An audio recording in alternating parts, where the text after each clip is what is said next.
To keep building muscle naturally, there are a few basic rules we need to understand and apply.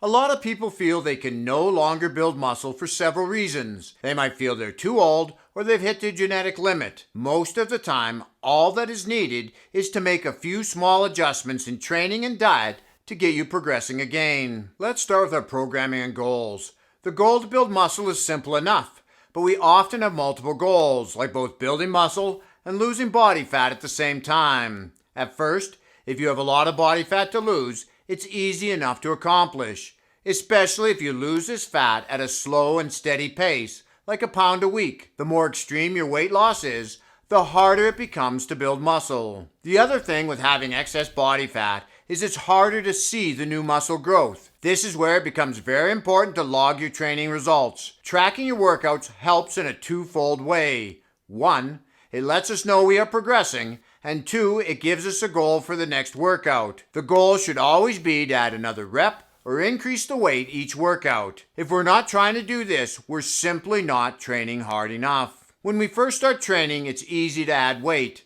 but as time goes on, we need to look at other ways to progress. The worst thing we can do is to keep changing programs and exercises to try to find the magic combination. When you bounce around from program to program, it is very hard to track your progress. And when you're always changing exercises, by the time you master the movement pattern of one and you are ready to make some serious progress, you go and change the exercise again. There does come a time when it's advantageous to change up your exercises, but it shouldn't be your first thought. Periodically mixing up the number of sets and reps you do will keep you progressing. I like to do this every 3 weeks to a month. A lot of people have heard that 8 to 12 reps per set is the best range to build muscle, and as a result, only train in that range. Training in the 15 to 20 rep range helps improve our work capacity and improves our lactic threshold, which will allow us to recover faster and push more weight when we return to the lower rep range. Training around the 5 rep range gets us used to moving heavier weight and builds our strength foundation, preparing us for enhanced growth. To reap the rewards of training in these different rep ranges, we always need to reach the most effective reps for muscle growth, which are those last few reps before failure. And personally, I like to take the last set to technical failure. Tracking the time you rest between sets is an important tool to help keep you progressing. If you're stuck, you can just increase your rest time by 30 seconds and get another rep or two in. Then after a couple of workouts, shorten the rest time back up again, keeping the extra reps. Not working out hard enough isn't always the problem. For a lot of us, we've been training hard and have gotten wore out, and our bodies are starting to feel a bit beat up. This is when it's time to take a break or a deload and cut back our training volume in half for a week or two. Another thing that stops us from building muscle is injuries.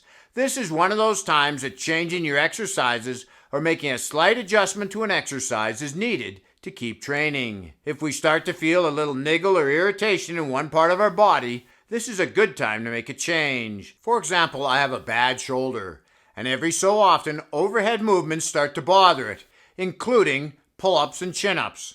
So what I do is I switch to my cable machine so that my pulling angle isn't straight overhead, but more up and out in front of me. This slight change relieves my shoulder and allows me to continue working my lats and take advantage of that extra stretch and range of motion that we get from having our arms in a slight overhead position. If you stop building muscle, you need to look at your diet too. No matter what stage of progress you're at, you should be endeavoring to improve the quality of food you eat, focusing on whole food sources. Thinking you're going to build more muscle and gain better health from a dirty bulk is a recipe for disaster. Doing this has you running the risk of increased fat hyperplasia, which is when your body increases the number of fat cells it has, making it easier to store fat in the future, decreasing your insulin sensitivity, making it easier for your body to store food energy as fat, and you'll form bad habits that when it comes time to cut, you'll have to fight in order to make the change.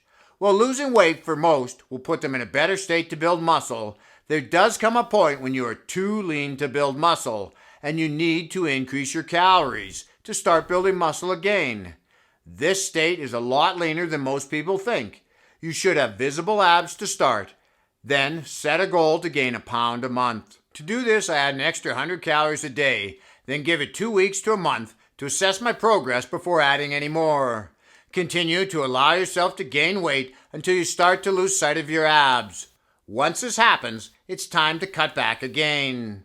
Now, to better understand what foods you should eat to build muscle, watch this video next, and let's keep working out while having fun. This is Lawrence from Fit and 50. We'll talk to you again in the next one.